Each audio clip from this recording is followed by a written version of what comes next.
ada banyak hal sebetulnya yang perlu kemudian kalau kawan-kawan PLD begitu ya, kawan-kawan PLD perlu kemudian benar-benar meneliti ya, meneliti pada isian-isian yang sudah dilakukan oleh pemerintah desa.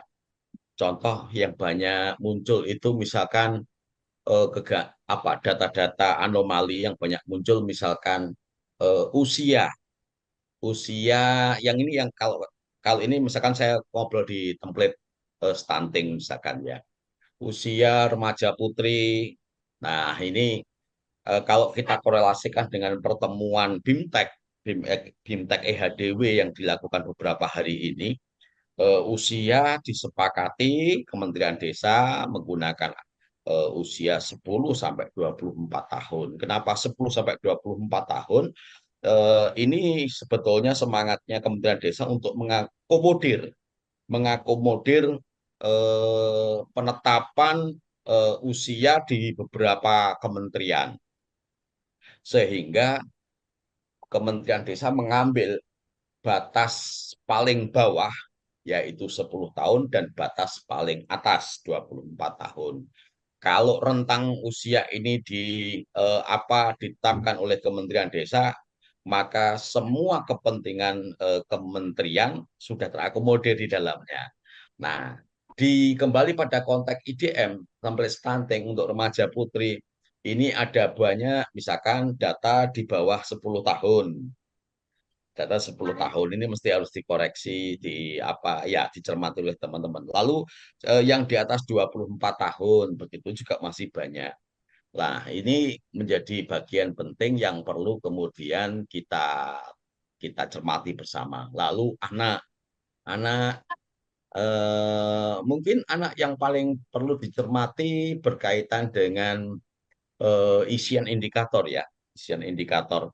Karena isian indikator itu di dalam IDM juga dibangun rumus sehingga rumus itu kemudian menyimpulkan apakah kemudian konvergensi individu si anak ini sudah terpenuhi 100% atau di bawah 100%. Lalu kemudian dalam konteks IDM juga calon pengantin ya, calon pengantin. Saya juga heran ini, calon pengantin ini di dalam IDM ini ada beberapa hal penting yang kemudian eh, didiskusikan bersama begitu ya, karena calon pengantin dalam konteks IDM di situ juga juga ada beberapa batasan-batasan yang itu menurut saya ini tidak sekedar laporan, tapi kemudian sudah ini apa sudah memberi kesimpulan ya, memberi kesimpulan terhadap layanan-layanan yang diterima. Nah, yang paling penting juga adalah ibu hamil ya, ibu hamil di dalam IDM ada yang usianya juga usia kehamilannya bahkan ada yang lebih dari 9 bulan sekian hari, ada yang usianya itu melebihi dari 11 bulan, begitu 10 bulan di atas itu. Dan ini tentu saja data-data ini perlu kemudian dicermati, sehingga data yang terlaporkan melalui IDM adalah data-data yang benar-benar valid, gitu ya, benar-benar valid. Nah, ini tentu saja menjadi kunci tidak sekedar sukses input data, tetapi sukses kualitas data tetap harus menjadi perhatikan semuanya. Yang paling mengganjal itu adalah ini yang disampaikan Bung Emri pada saat acara forum pendamping dengan Pak Mustaqim. Yang paling mengganjal itu adalah berkaitan dengan aliran listrik.